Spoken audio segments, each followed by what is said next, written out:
Welcome candidates to our conduct competency assessment. So, I am John Peter C. for your assessor today. So, before we start, may I call your name? Mr. Shotron Nicasio. Mr. Christian Paul. Present. So, please bring your admission slip. Can I get it?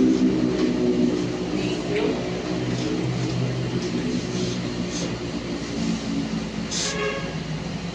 So next, I have the attendance. Please sign it.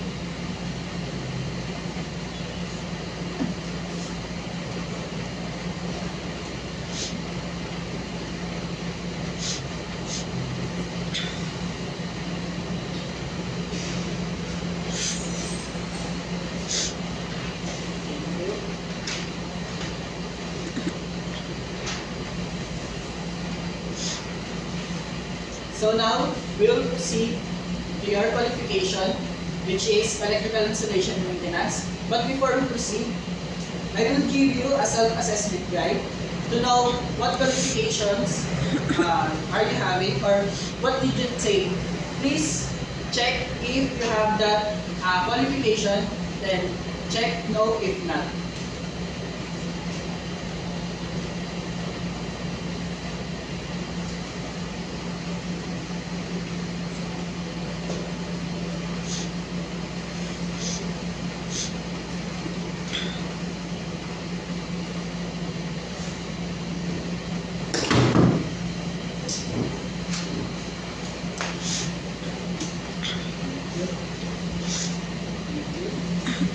So this self-assessment guide will serve as to guide on your competency qualification. So in our competency qualification is electrical installation maintenance.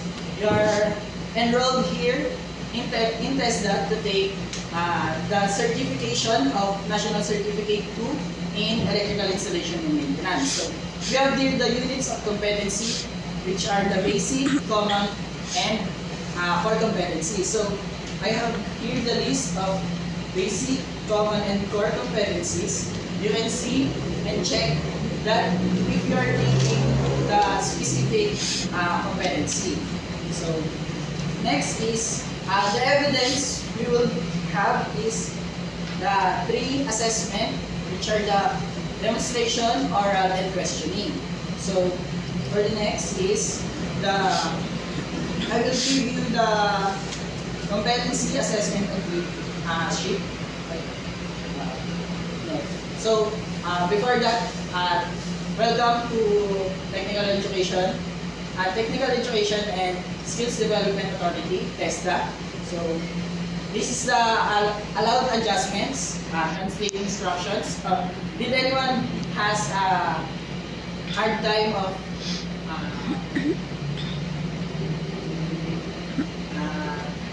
does anyone have hard time in translating instructions from English?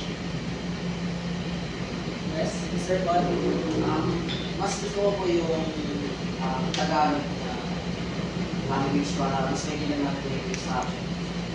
Thank you, noted for that. So now we will adjust our language to your comfort. So next is we have here meron tayo ditong 5 safety important during our demonstration. So please take a while to read.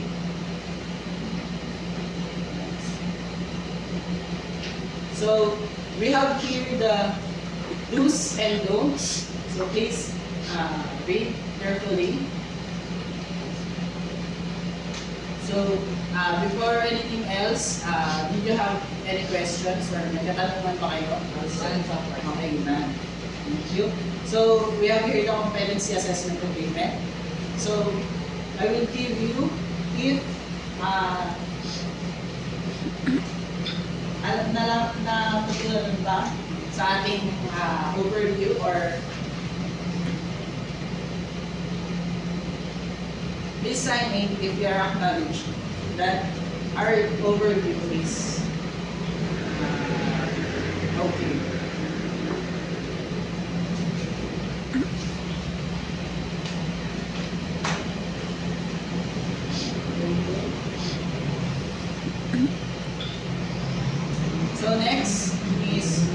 of competency assessment. So we have here the floor plan of our facilities.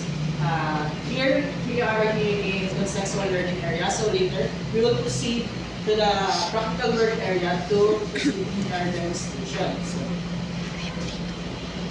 next, candidates, please follow me to the practical work area.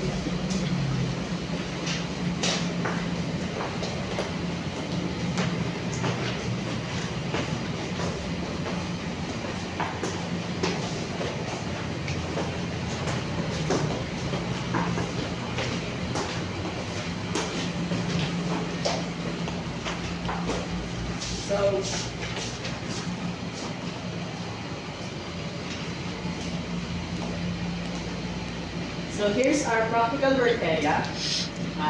Dito tayo mag-demonstrate or dito nyo i-apply yung mga skills na natutunan nyo. So, bibigyan ko kayo ng 10 minutes to analyze the miniature house of how many switches, lightnings, and conduits will be ordering. So, you can proceed na.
So, before we proceed, I will ask you some questions about estimation of the miniature house. So, for you, what is the challenges of identifying how many conduit or switches and lightnings? So, ang mga naging challenges is yung mga ibang component is di ako familiar and ano yung kung paano sila gumagana. Thank you. Okay, so I will ask you some questions. So, what is the challenges of identifying how many circuits or switches outlets that will provide in the miniature? For me, personally, not challenges kasi I didn't have enough knowledge. Dahil na pag mga ganito, kailangan kasi ma-measure mo muna yung buong square meter ng miniature para malaman mo kung ilang lighting or sa mga surface na kailangan. So yun, hindi ako masyadong pagmula sa measurement ng miniature. Okay, thank you. So now we will proceed to contextual learning.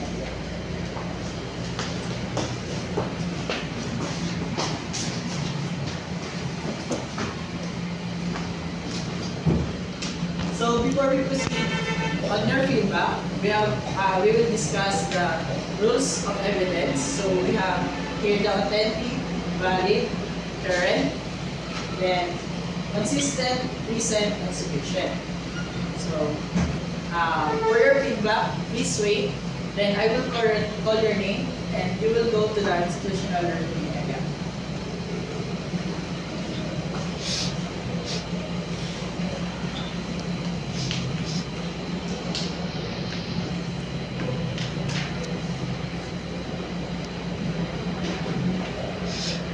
May I call Mr. Chandra Dicasio to go to the institutional assessment area.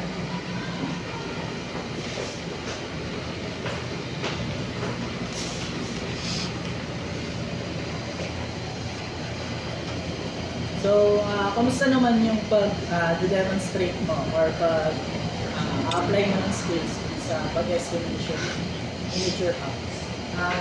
Personally, may mga challenges, pero ako kasi, since may enough knowledge naman na siguro parang may mapadali na lang, naging madali na sa akin para ma-apply yung presentation na kung ilan yung mga lighting tsaka features na kailangan sa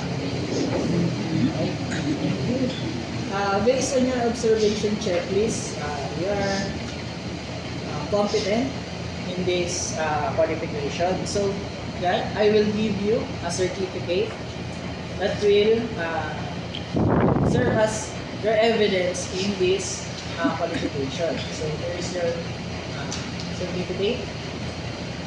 Congratulations. Then, you can proceed to the conceptual learning area. So, for the next, may I call Mr. Toricol to proceed to the assessment area.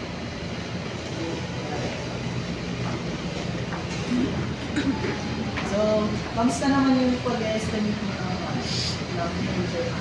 So, hindi ka din balik sa answer. So, may mga may pa-familiar na may mga components. So, yun ako nila. So, okay, thank you. So, based on the observation checklist, no, you qualified in minimal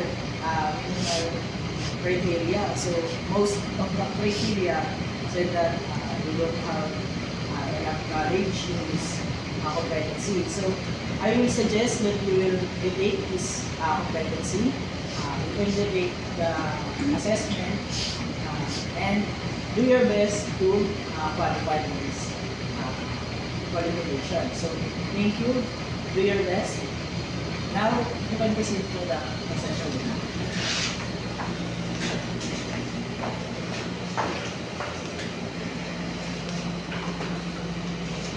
Now, since I give you the assessment and the feedbacks, we'll proceed to our manager.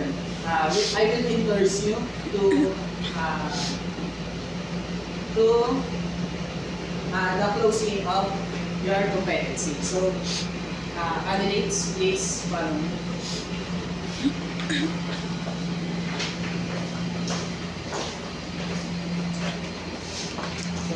Good day, Ma'am Pascablo. So, I have here my candidates who take EIM and C2.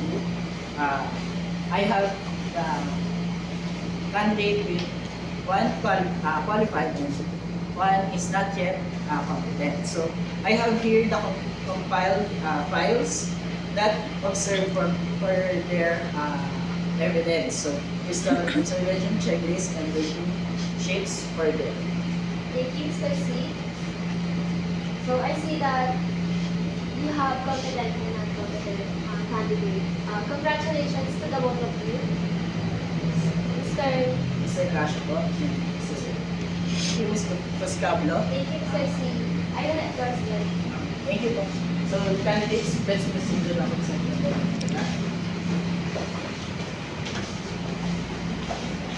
So now, since natapos ko na kayo, I endorse sa ating manager. For the qualified is congratulations, and for not qualified is congratulations. So, dito magtatawas ang ating qualifications. Then, you can proceed to the next qualified, competent, and thank you.